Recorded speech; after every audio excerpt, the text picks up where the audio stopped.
as full as I'd like to, I guess. I wouldn't, you know, going out and playing pool or dancing some nights would be nice.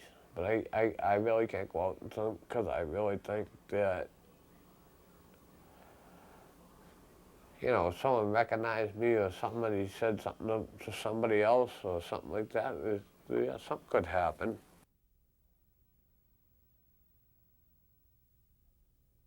If I were on an elevator and a woman got on the elevator and it was just she and I'd get off.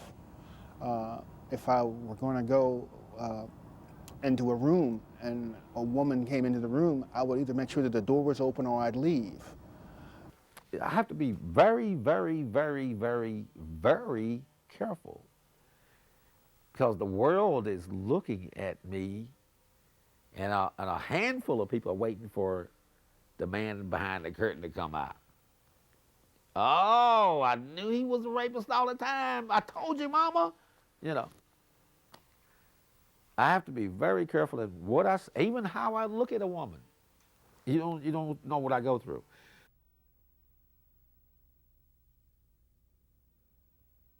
I'll never be able to feel free because as long as I'm poor, the same thing that they did to me in 1985, they can do it to me again.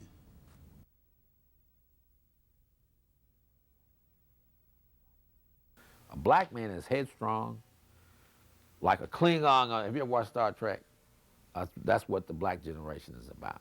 You know, they are strong, go through anything, can get past anything, and exude strongness. I've lost some of that strongness because of the terrible, terrible, terrible, terrible, terrible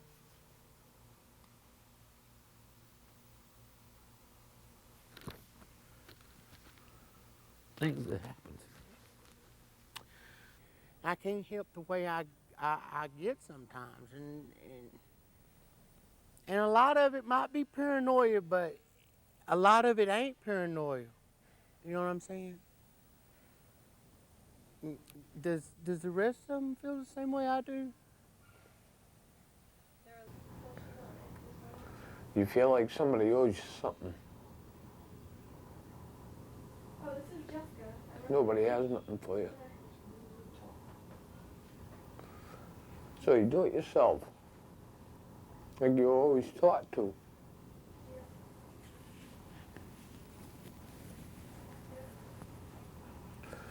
I'm a happy-go-lucky motherfucker.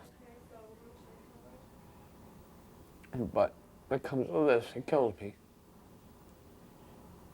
After all these years, I ain't asked them people for nothing. Didn't even ask for apology. Let their mind, or their conscience, eat them, not mine. I'm gonna keep on trying to do what I gotta do. Pay my water, electric, and gas, and put something in my stomach.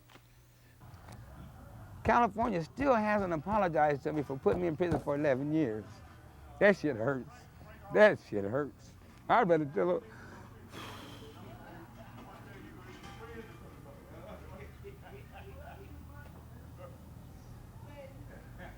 I would rather have them tell me they're sorry for what they did to me than to get any kind of compensation. That compensation ain't gonna make up for what I went through. Seriously. Man, I be having nightmares and shit. My wife can't understand why I walk around at night and shit can't sleep. That shit's fucked up. That shit's fucked up. I didn't even do anything. I'm a damn victim. Ain't nobody come rallied around me, you know what I'm saying? What happened to all the victims' rights and shit that they always be talking about? I'm a victim, ain't nobody came to my aid. Mr. Day, what do you need? Ain't nobody asked me shit. Ain't asked me shit. What 10 years of your life would you want gone?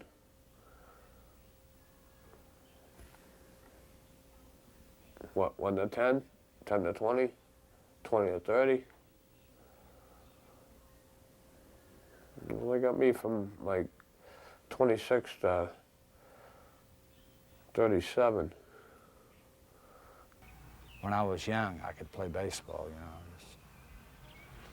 And then the baseball draft, the major league draft came, and I was drafted in the 2nd round.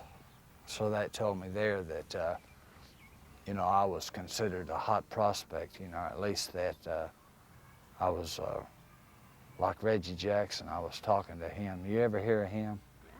I can't do what my passion wants to do, which is William Gregory's video. I could have been into computers. I could have been making mega money with my business.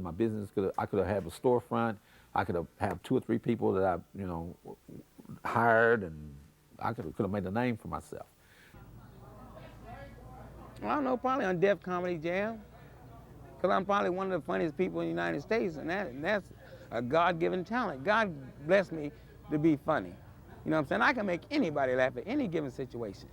If I can make a prison full of 6,000 people with life sentence and folks in prison laugh, I have a club full of half-drunk motherfuckers pissing on themselves. And I know that.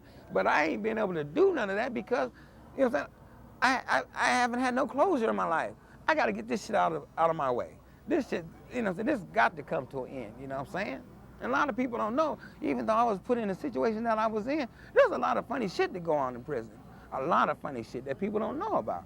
You know what I'm saying? And there's no comedian out there right now, I don't care on what comedy circuit they're on, talking about being in prison and the shit that goes on in prison.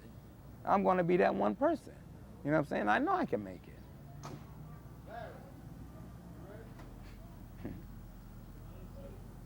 I'd like to buy a new wardrobe, you know, and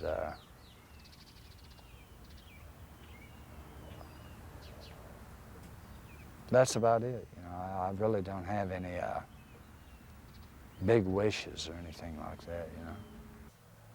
I hope I be still alive in Africa somewhere. In Africa? Yeah, I want to go to Africa. Why?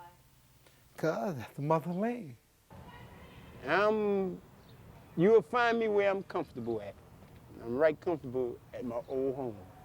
17 East, 131st Street. Look pretty clean now.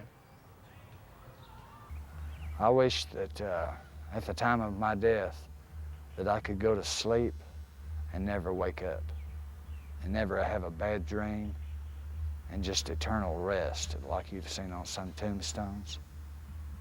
That's what I hope for, you know, because I don't want to go through a judgment. You know, I don't want anybody judging me again.